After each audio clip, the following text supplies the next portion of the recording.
So I'm going to talk to you today about a different way of looking at what real is.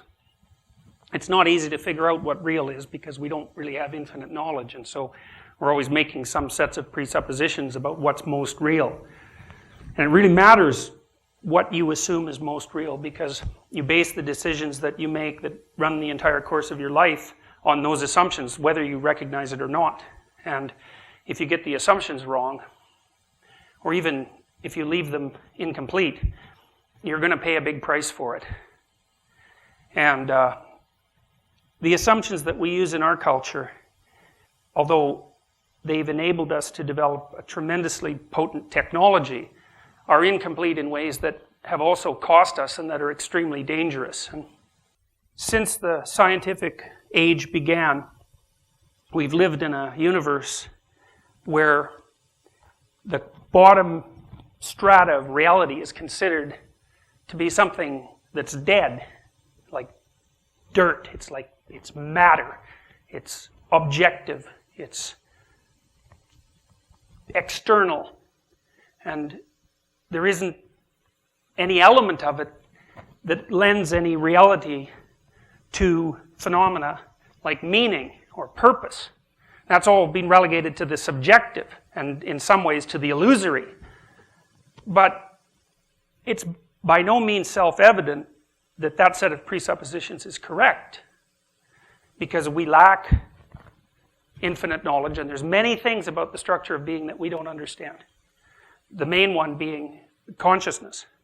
We can't account for it at all, and we can't account for the role it appears to play in the transformation of potential into actuality, which is a role that's been recognized by physicists for almost 100 years now, and which remains one of the biggest unsolved mysteries in science. There are other ways of looking at what's real, and these other ways have some advantages, and one of the advantages they have is that they protect us. Knowing these other ways of operating within reality, defining reality, protect us from certain kinds of pathologies. And modern people are prone to a fair number of pathologies that stem from the assumptions of the systems they use to define reality.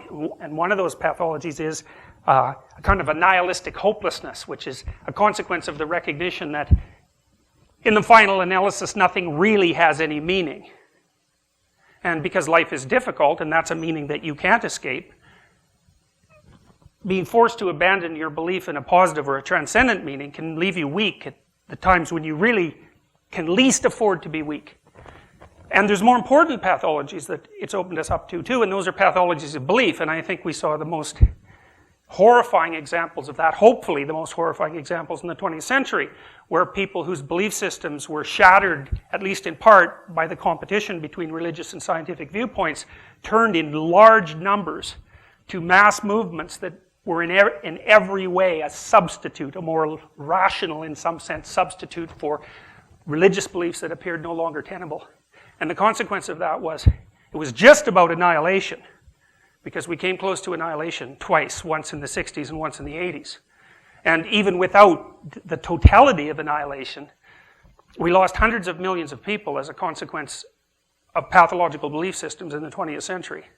So, if belief systems become pathological, that pathology can pose the biggest threat possibly to our very existence. And if you're a Darwinian in any sense, you have to understand that the things that pose the biggest threats to your survival are the most real things.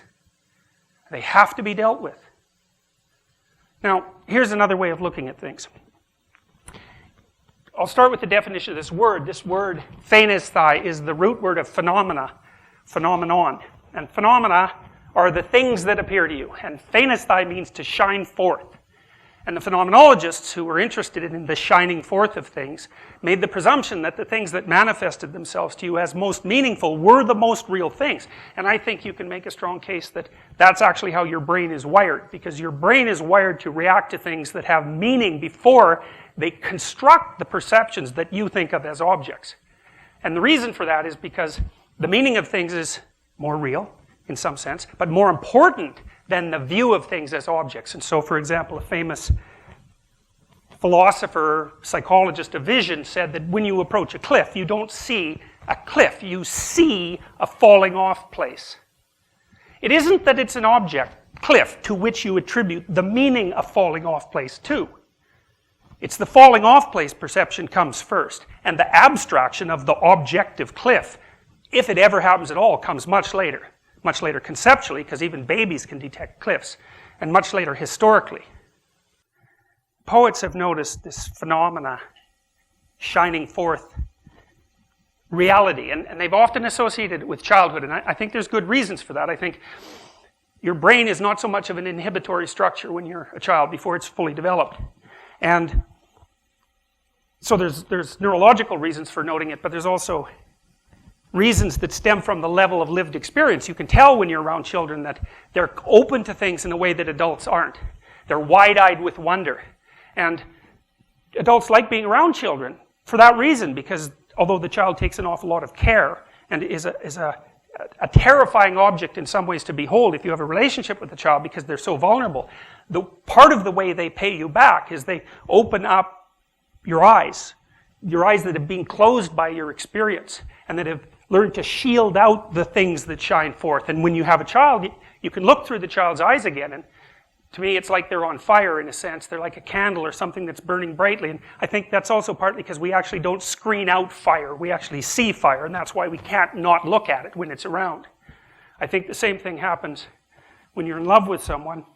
If it's genuine love, because genuine love gives you a hint of what could be in the future if you could just set yourself right. You get a glimpse of what could be in the future if you fall in love with someone. You don't get that without work, but you get a glimpse of it, and I think it's because when you fall in love, and I believe this is likely a biochemical transformation, is the perceptual structures that normally stop you from seeing people, because you really don't see people, you just see shadows. The barriers are lifted temporarily, and what's really there shines through, and it's overwhelming. But to stay in that state, well, it requires a tremendous amount of moral effort, is really the right way of thinking about it. Wordsworth said about children, "There was a time when meadow, grove, and stream, the earth, and every common sight, to me did seem apparelled in celestial light. The glory and the freshness of a dream, it is not now as it hath been of yore. Turn wheresoever I may, by night or day.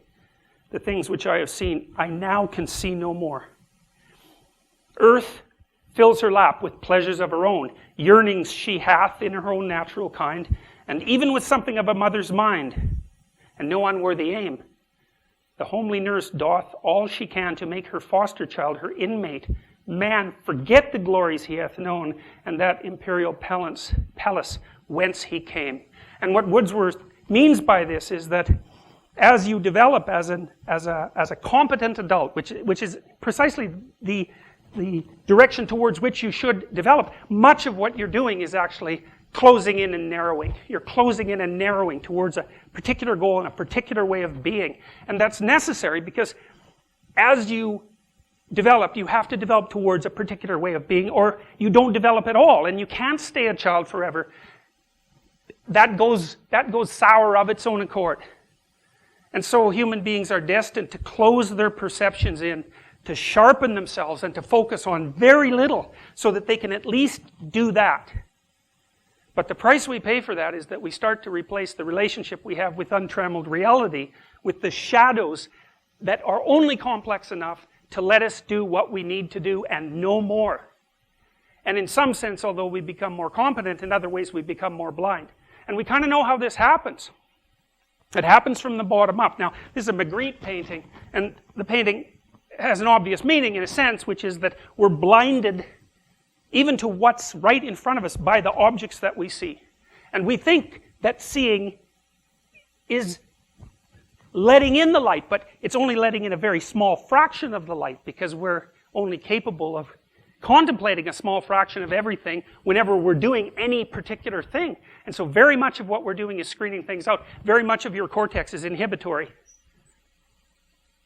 And Magritte is trying to get at that with that idea. It's like there's a businessman there. He's dressed in his uniform. He can't see beyond the immediate thing that's in front of his eyes. How does that happen? Well, let's say you're a baby. The first thing you build your body from the bottom up. You build your perceptual and action structures from the bottom up. You learn to move your arm. You learn to close your hand.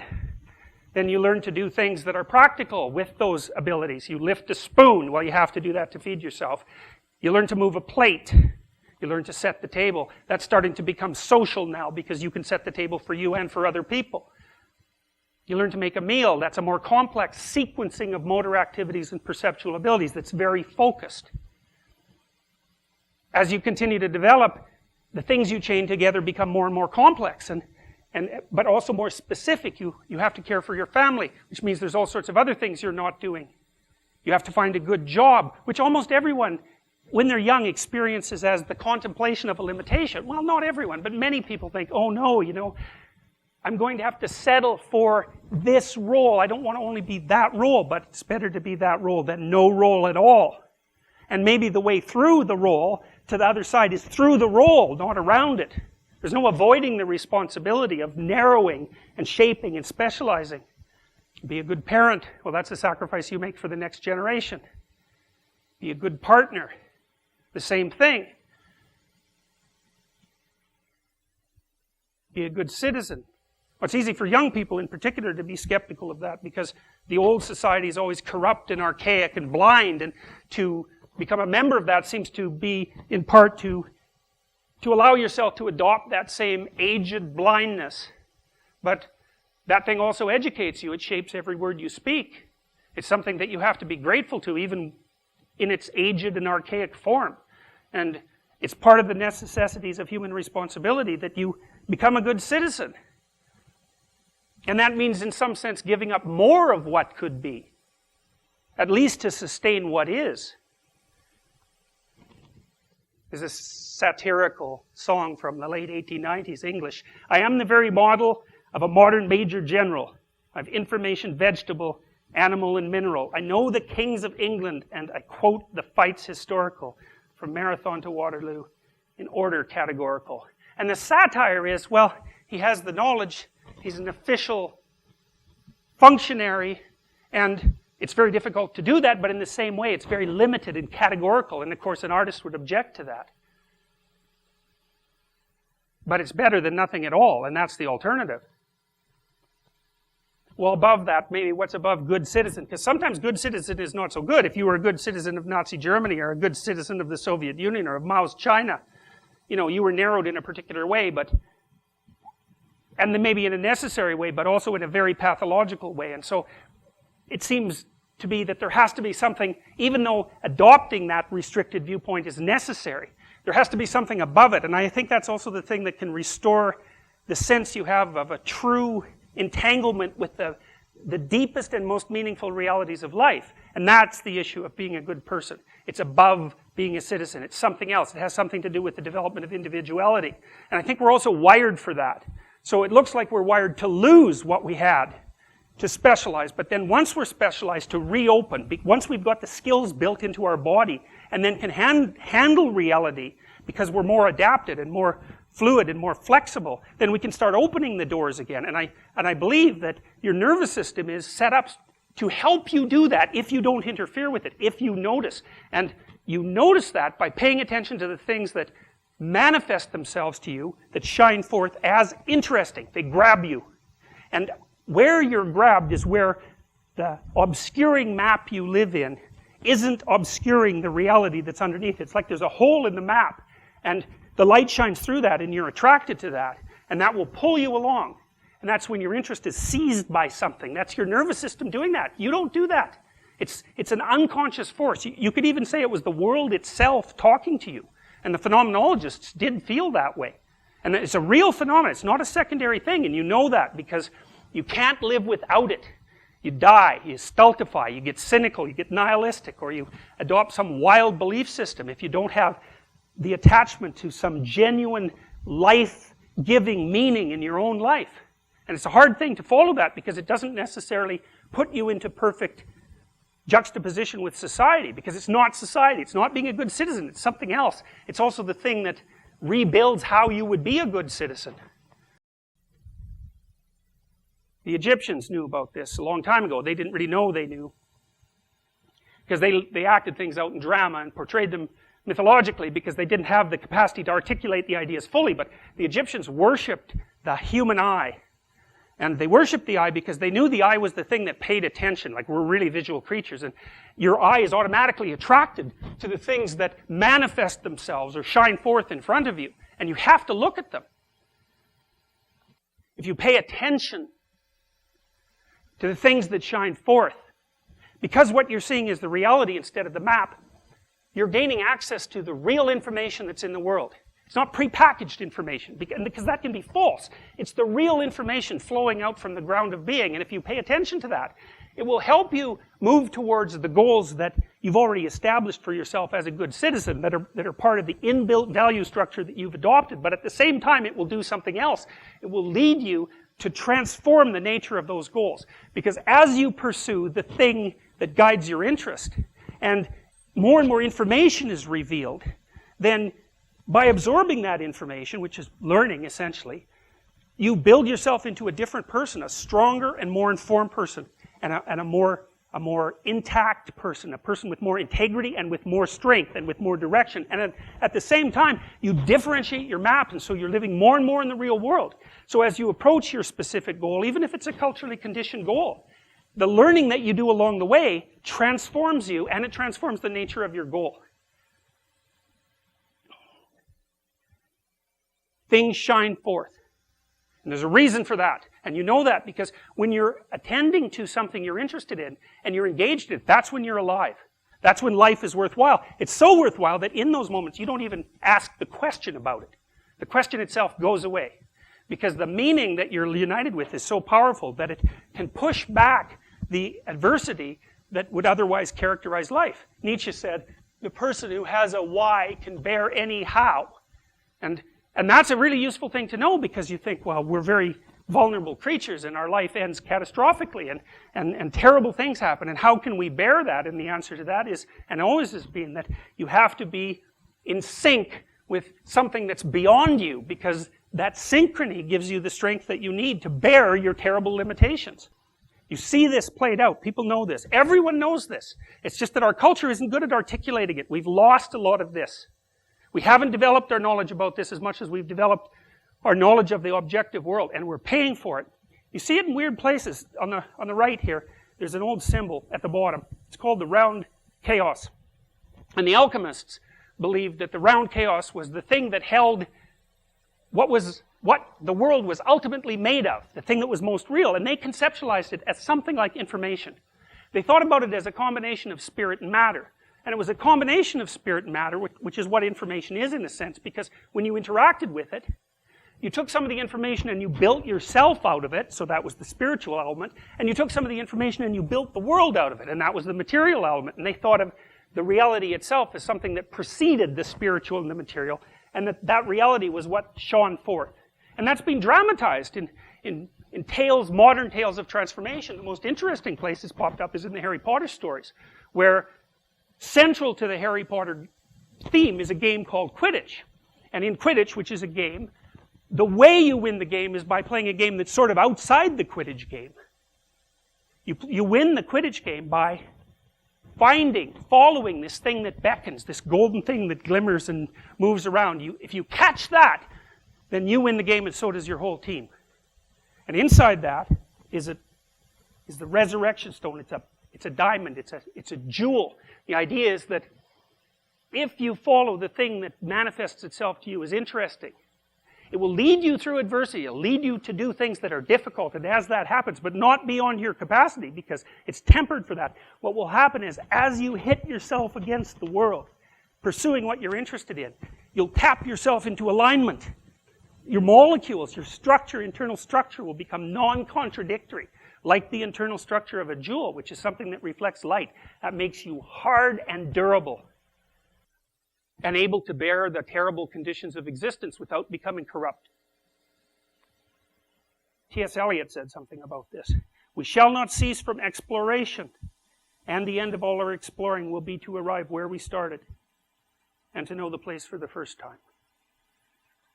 And that's a 5-line summary of the most remarkable elaboration of the nature of the relationship between the individual human consciousness and reality itself, that's ever been penned, and the culmination of a system of thought that's been developing over thousands and thousands of years, which we have lost and cannot properly articulate. Follow what you're interested in. It'll take you to adversity, and then through it, it'll transform you from a citizen into an individual, and then the doors will open again.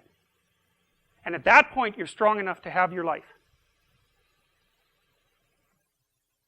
And at that point, you're strong enough not to fall prey to pathological belief systems and work towards the destruction of things. Thank you.